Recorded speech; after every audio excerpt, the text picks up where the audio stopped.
The 1970s was a decade of simplicity. Cars were easy to work on, and we did not have computers or carry around cell phones. For the most part, we enjoyed our time with family, friends, and neighbors. But as good as the decade was, it certainly had its share of strange stories. In this video, we will have a look at some of the 1970s weird news stories. In January of 1970, the White House Guards received new uniforms after Richard Nixon ordered a redesign. He had seen what the palace guards were wearing in other countries, and he decided that the White House needed something more fancy. The uniforms featured a white double-breasted tunic with gold shoulder trim and a stiff hat with a peaked front. However, the public reception of these new uniforms was not so positive.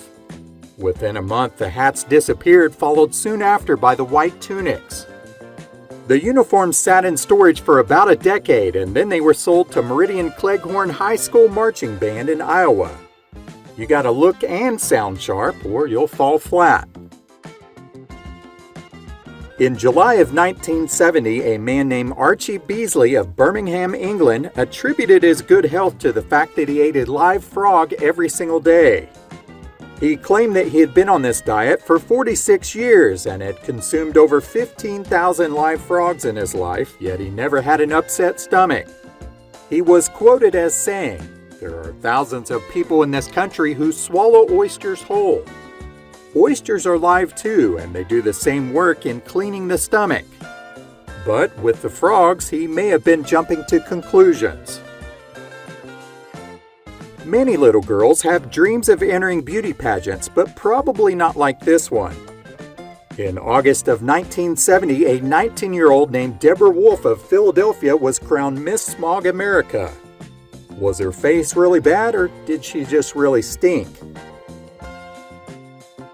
In September of 1970, a 37-year-old professor named Douglas P. Stewart launched a campaign to take away the right for elderly people to vote. By elderly, he meant anyone at retirement age or 70 years of age, whichever came first. He was quoted as saying, "The old have no future and are dangerously free from the consequences of their political acts, and it makes no sense to allow the vote to someone who is unlikely to survive and pay the bills for what he may help elect." He further explained, "People are living longer these days, and I believe the thought process is impaired because of it. I'm not saying they're insane, but many people are senile, and I just don't think we can afford senile voters." Wonder how that aged for him. One of the new products featured in the 1971 25th International Show of Inventions in Brussels was a vibrating brassiere. It consisted of two spiraled metal bands that connected to a small electric motor worn on the back. The creator claimed that this device strengthened and developed the bust. But I haven't seen that product, so I guess it busted. In July of 1971, a girls' high school in Johannesburg, Africa banned peanut butter, citing a concern that peanuts were a sexual stimulant. Local health officials who looked into the school's decision were confused as to why until they learned that the tribal population considered peanuts to be taboo. They believed that they were an aphrodisiac and that the young and unmarried should not consume them. Now, doesn't that sound nuts? Barry Goldsmith stood 6 foot tall and weighed 118 pounds in August of 1972. He held a press conference to issue an emaciation proclamation which launched the skinny liberation movement. He stated, "The world has been brainwashed by muscle man propaganda. We skinny people want to be sex objects and not rejects." He also said that he was motivated to start his own crusade because he had had a lot of trouble getting dates because girls equated masculinity with muscularity. Well, thank you very much for giving us the skinny on the situation, Mr. Goldsmith. In 1973, the Army Material Command was moving to its new headquarters, and they held a contest to name the building. The AMC's contest committee to name the new building received over 524 entries. The winner of the contest was Francis Sikorsky, who received a $100 prize for suggesting the name. The committee issued an announcement saying, "The name of the new AMC building is the AMC Building." Now that is genius. In January of 1973, Texas State Rep Jim Castor introduced a bill with the Texas legislature that would have required criminals to give their victims 24-hour notice before they committed a crime. The notice could either be written or oral, and it would have to state the nature of the crime to be committed as well as the time and place that it was to be committed.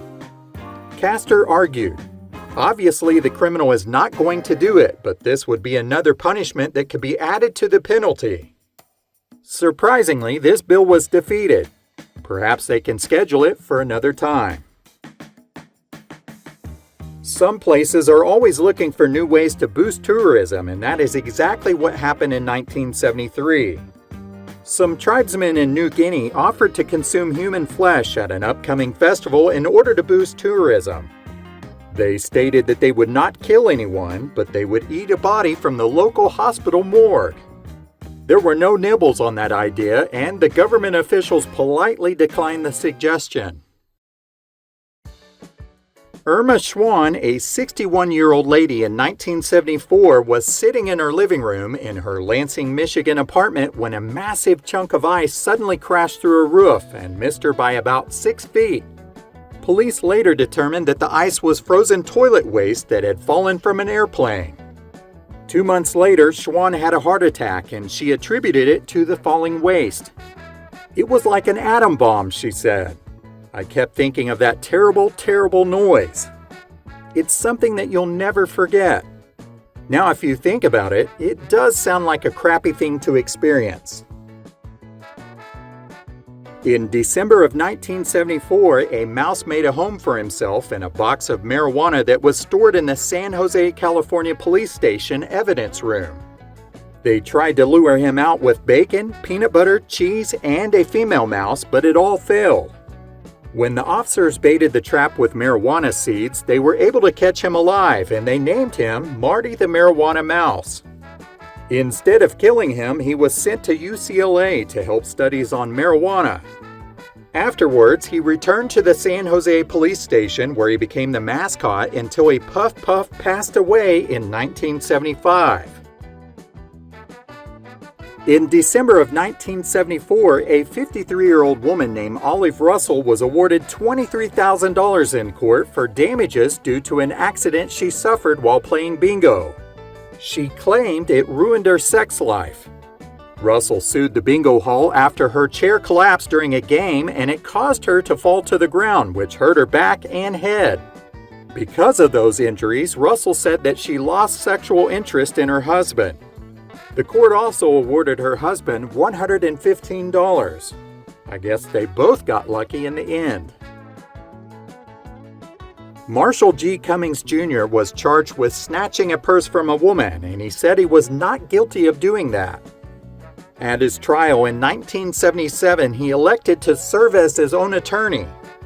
While he was cross-examining the witnesses, he made a mistake that the state described as an unfortunate error. He asked the victim, "Did you get a good look at my face when I took your purse?" The jury found him guilty and sentenced him to 10 years in prison. Cummings later appealed his sentence, arguing that he had not been competent enough to knowingly and intelligently waive his right to a defense by an attorney as evidenced by his incompetent self-defense. The appellate court took this into consideration and reduced his sentence from 10 years to 5. Sounds like his defense paid off after all. Mary Jane Williams was involved in a police chase in Los Angeles at speeds over 70 miles an hour in August of 1977. The chase went on for several miles until she finally came to a stop and explained to the officers why she did not pull over after hearing the sirens. She claimed that she had mistaken the sound for the screams of her boyfriend who was clinging to the roof. He jumped up on top of there after she had driven away without him following an argument. He was uninjured, but I'm sure that he had the ride of his life in the fast lane. Sounds like the right woman to hold on to. No matter what decade you're living in or talking about, there will always be weird news stories to make you scratch your head. The 1970s was no exception. There are tons of strange and weird stories, and we have barely covered them. Do you know of any other crazy news stories or events from the 70s? Let us know in the comments below. As always, thank you so much for watching.